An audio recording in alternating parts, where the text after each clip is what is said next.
자, 안녕하십니까, 제자님들. 통계를 보라기 단계처럼 11일차, 죄송합니다. 11일차 영상을 찍도록 하겠습니다. 자, 옆에서 이제 고등학생들이 공부하고 있어서 놀면 뭐합니까? 이제 우리 고등학교 제자님들 공부할 동안 선생님이 잠깐 쉬는 시간에 나와서 여러분들 우리 중학교 막둥이들 공부시키려고 영상을 찍습니다.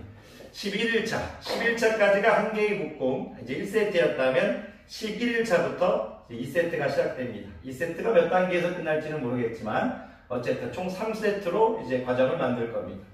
11일차에서 배울 이제 개념은 이제 히스토그램입니다. 히스토그램. 이제 영어로는 뭐 못 적으셔도 상관없어요. 그냥 이제 영어로 적어드리긴 하는데 영어로는 못 적으셔도 상관없습니다. 이 히스토그램. 근데 오늘은 히스토그램에 대해서 정식으로 배울 건 아니고요. 히스토그램을 이제 편하게 이제 정의할 겁니다. 편하게 정의해보자. 우리가 도수분포표를 배울 때도 편하게 정의해 둔 다음에 나중에 지식이 쌓이고 이제 수학적으로 정의했듯이 오늘 역시도 히스토그램을 편하게 정의할 겁니다. 히스토그램을 편하게 정의하기 위해서는 우리가 이제 도수분포표에 대해서 잠깐 얘기할 건데요. 도수분포표를 우리가 하나 만들 수 있죠. 우리가 하나 우리 같이 만든 게 있었죠. 근데 그거에 대해서는 얘기하지 않겠고 그냥 시작을 도수분포표가 있다고 생각하겠습니다. 도수분포표가 있다고 생각하고 이 도수분포표를 보고 싹 하는 게 히스토그램입니다. 그럼 도수분포표를 보고 어떻게 할 거냐? 연결된 이제 직사각형으로 표현한 그림입니다. 표현한 그림. 그림을 그래프라고 적어도 상관은 없습니다. 자, 어쨌든 편하게 정의해보자면 뭐냐면 도수분포표를 보고 연결된 직사각형으로 표현한 그림이다. 그러면 초등학교 4학년 때쯤에 또는 이제 4학년? 정확히 선생님이 초등학교 교과정은 완벽히 지금 기억이 안 나는데 초등학교 4학년 때쯤에 여러분들이 막대 그래프를 배우셨을 겁니다. 이런 식으로 막대 그래프. 막대 그래프는 이제 직사각형 모양의 막대로 이렇게 이제 표현한 건데 이 막대 그래프는 이제 직사각형이 이렇게 떨어져 있죠. 직사각형이 공간이 이렇게 떨어져 있죠.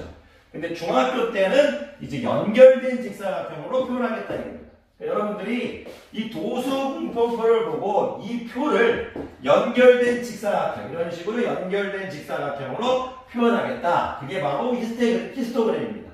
여러분들이 이제 도수분포표를 보고 연결된, 붙어있는 연결된 직사각형으로 표현한 그림이다. 이 부분을 5번에서 10번 정도만 얘기해 주시면 선생님은 11일차 내용이 여러분들에게 가르치는 게 11일차 내용이 만족합니다.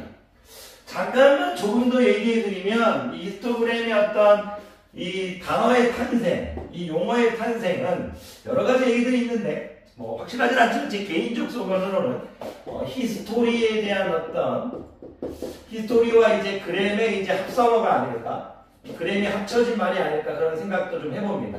하지만 이건 뭐 선생님 개인적인 생각이고 뭐 확실하다고 말하기는 좀 그렇습니다. 그냥 여러분들이 썰 정도로 알아주시면 좋겠습니다. 히스토리, 역사는 끊어져 있지 않죠. 이게 다 연결돼 있죠. 그래서 여러분들이 그런 거를 생각하면서 조금 공부해줘도 좀 재밌을 것 같아서 한번 얘기만 해봤습니다. 어쨌든 여러분들이 오늘 해야 될 건 뭐냐면 도수분포표를 보고 연결된 직사각형으로 표현한 그림.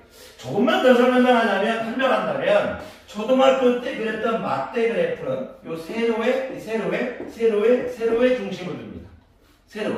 이 가로보다는 세로의 중심을 두는 내용이 많습니다. 가로의 정확히 얘기하면 이 초등학교 때 이 막대 그래프는 세로의 길이가 중요합니다. 세로의 길이가 이제 도수의 세로를 의미하기 때문입니다. 이 가로의 길이가 특별히 의미가 없습니다. 막대 그래프에서는.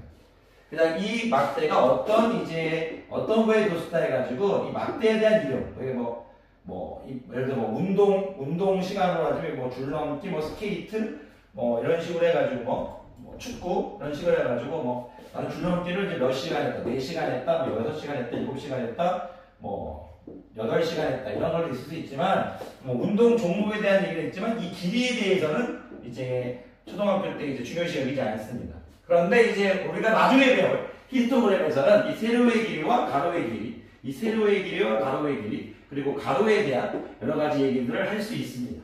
그 정도만 생각하시면 되는데 그것도 지금 필요 없습니다. 그냥 히스토그램은 도수분표표를 보고 연결된 직사각형으로 표현한 그림이다. 요 정도만 얘기하실 수 있으면 전 감사할 것 같습니다. 자, 강의 전달 고생 많으셨습니다.